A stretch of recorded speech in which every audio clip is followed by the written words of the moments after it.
Hello and welcome to another episode of Dead Men Talking. I'm Doug, and John, I need to ask you for your insight on something as a parent.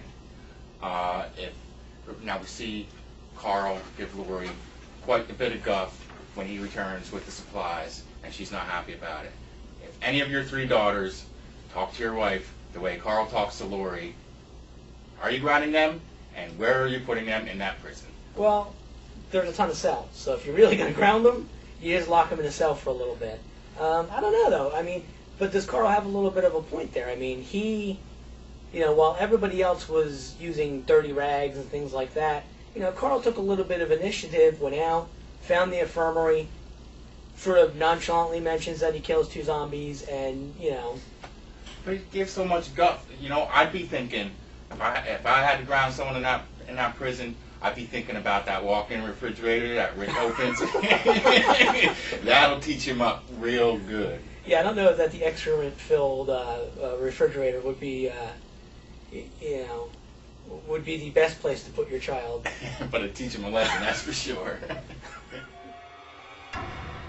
Well, he's out to get Rick. Obviously, he not only, first of all, he takes 2 very close shots at the walker who attacks Big Tiny. He also takes quite the side swipe, nearly chopping off Rick's head.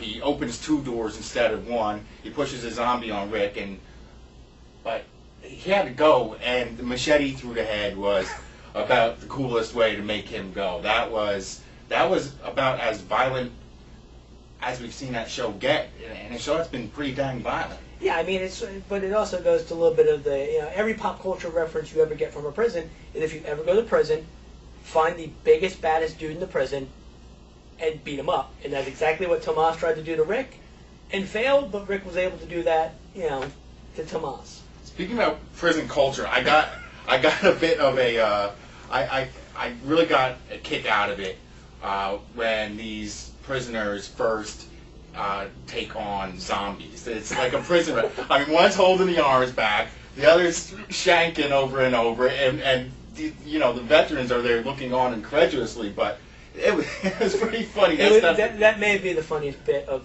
3 seasons of that show so far, is the complete ineffectual ability of these prisoners. And we were critical of zombie killing strategy last week.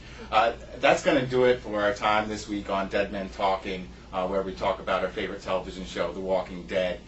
Be sure to join us next week for another installment. And look at Lehigh Valley Live this week for another Comic-Con interview, this time with Robert Kirkman and the actor who plays Merle. Once again by John himself, so you know it's good.